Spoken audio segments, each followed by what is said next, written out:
What's up guys, Jivan back with another video, and today we're going to be talking about how to get cracked in Season 3. In this video, we're going to go over basically just a full routine to improve. It's going to be really straightforward, and you pretty much can't go wrong with the stuff that we're going to talk about in this video. I'll throw in some mentality tips, creative maps, all sorts of stuff. Before we hop into it, I'd like to give a shout out to today's sponsor, Buff Gaming. If you don't know about Buff is an app that allows you to earn rewards such as Steam cards, Xbox cards, and more, all for free. All you gotta do is download Buff and have it running in the background while you play your favorite games, such as Fortnite, Minecraft, Valorant, and more. Buff is a great addition to your grind because it gives you extra challenges to complete throughout your gaming session. The better you play, the more rewards you can get. There's nothing more satisfying than seeing your buff points increase throughout a gaming session. Plus, it's a trusted app of Overwolf, so it's safe and basically takes zero computer power, so your gameplay won't even be affected. Make your gaming experience more rewarding by downloading Buff for free using the link in the description. Without further ado, let's hop into this video. So almost this entire video is going to be about your routine, but the biggest thing that I want to stress is 1, your routine should be fun and you can change it whenever you want.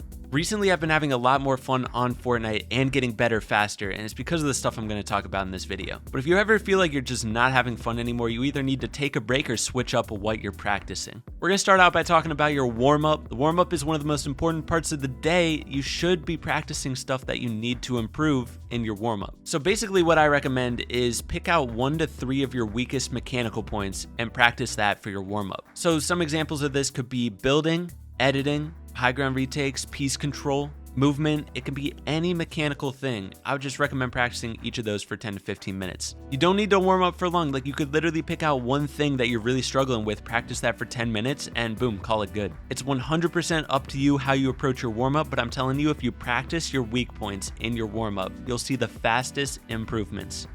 I personally recommend to any keyboard and mouse player to practice your aim at the start of the day every single day. I personally use Kovaaks, but you can use Raiders aim trainers. All those codes are going to be linked down in the description. And now something I wanted to tell you guys is that I'm going to start trying to update my advanced Kovaaks playlist once every week or two. Something you got to know is anytime I update the playlist, you're going to have to click the update button on your end in order to have the playlist update. It's not going to do it automatically for you, so if you want to keep up to date with my exact routine, it's the Jivan Advanced playlist, and just keep that bad boy updated. So yeah, practice 1 to 3 weak points. If you're on keyboard and mouse, practice your aim, and that's what I recommend for a warm-up. If you don't know how to practice the specific thing that you're trying to improve, like let's say your movement, you don't know how to practice your movement, I just recommend looking up a YouTube tutorial, trying to find something that's up to date, and practice what they say in that video. That's going to be the best way you can learn anything in the game. You literally just look up a YouTube tutorial and boom, the information is given to you and you can apply it. That's the fastest way to learn anything in life, I'm telling you. Sadly, I can't go over every single mechanical point in this video. I'm just laying out everything you need to do to improve. Okay, so once we get through the warm-up, that leads us into our actual day. What are we gonna do?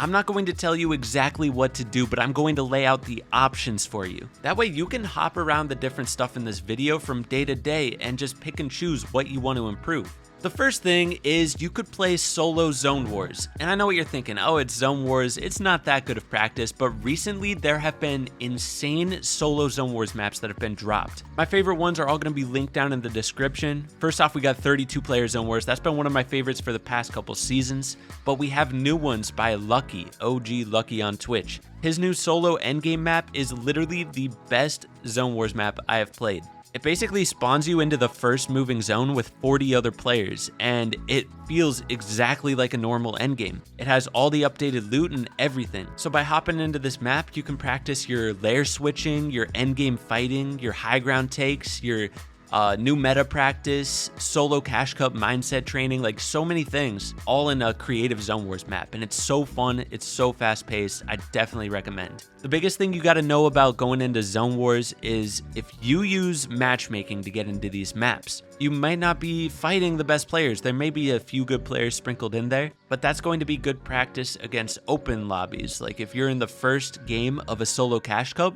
maybe it'll feel like that. But if you go into private Zone Wars maps, like I host Zone Wars with the community, that might be a little bit sweatier than doing matchmaking. And then if you go to OG Lukky's Twitch, he hosts a lot of games in those maps as well, and that can be even sweatier practice because a lot of pros play in those. You picking up what I'm putting down here? Whatever type of players you practice against in these maps are going to be the type of practice you get. low-end practice, medium practice, high-end practice, but no matter what, it'll still be good practice at the end of the day, and it is mad fun. Last thing to say about these solo zone wars is I'm not totally sure if they fill in matchmaking yet. I haven't tried it myself. I know the 32 player zone wars fills. Lukky's new solo endgame map literally came out 2 days ago at the time that I'm making this video, so it might not be filling yet, but I guarantee it will be soon. Another solo practice that you can do is solo scrims. This will be like the same type of practice, just a little bit more official and similar to a real game. When it comes to scrims, it's the exact same thing. There's different tiers of scrims. You can do open scrims where literally anybody can get in, and that's going to be the lowest end practice. It might feel like a contender hype cup or maybe even first game of a solo cash cup. But then you're gonna have scrims like the vital scrims on East that are absolutely stacked and feel like a finals lobby. And that's going to be practice that you can't get anywhere else. You can't get that kind of practice in Zone Wars, because that's where you learn how to do your surge routes. That's where you learn how to deal with the most stacked lobbies possible. So personally, I still run scrims on top of the Zone Wars because it gives you a different type of practice. It allows you to practice your drop spot, your surge routes, and end games on the real Fortnite map.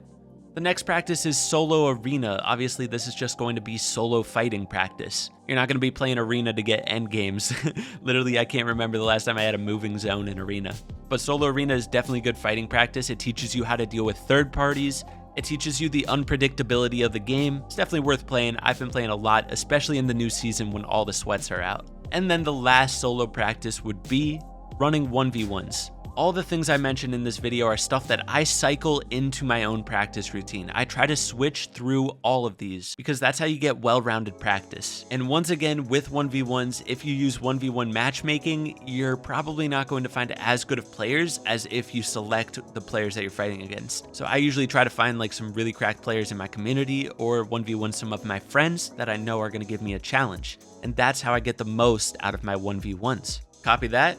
All right, let's move on to the next one, Duo Zone Wars. It's the same exact thing as Solo Zone Wars, but I thought I would just mention it because it is something I cycle into my own routine. I try to get a good balance of duos and solos into my routine, so doing these Duo Zone Wars, also made by OG Lukky, is definitely a good thing to add to your cycle. You'll be able to practice your endgame plays with your teammate like pre-edit plays, or drop downs, finding good layers, figuring out what kind of roles you want to play in endgame. It'll help you practice all that stuff and just gain chemistry in endgame as a duo, and that is so dang important. And then obviously duo scrims as well, super important, especially with FNCS coming up. If you want to be able to compete, I definitely recommend getting into some scrims. Once again, Vital Scrims, very good place to practice. I do host scrims myself. I usually do solos, but I sometimes do duos. You can join my Discord, link in description if you want to play in those. I don't host every single day. Anytime you're wondering if I'm going to be hosting, just check in the scrim announcements, and that's where I'll be announcing it. And then you can play Duo Arena. That can be a good place to get some starting duo fighting practice.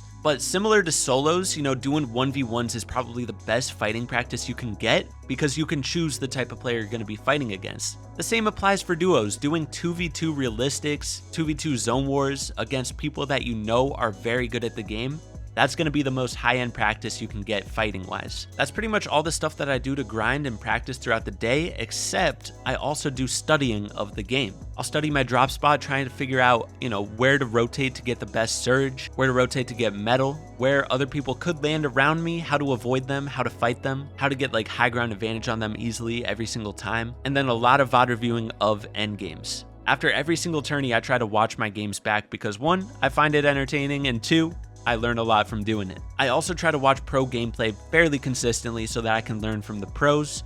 And if you can't watch your own games back, definitely make sure you're spending some time watching pros and trying to learn from what they do. That's the best advice I can give you guys. I would say don't get too caught up in something you aren't enjoying. If you start to get really sick of running scrims, just take some time and play zone wars instead. Just make sure you're having fun with whatever you're doing because you're going to improve the fastest if you're enjoying the grind. And another thing, improving happens over time, not overnight, so make sure you're enjoying that process of grinding rather than focusing on the prize. Focus on the grind and enjoying the grind. I hope this video helps you guys out. Feel free to come back to this video anytime you gotta switch up your routine and try something new. Feel free to drop video ideas in the comments. I am looking for more stuff that you guys need to improve on. I wanna make videos to help you guys out, so I hope this one helped you guys out. I'll catch you guys in the next video. Peace.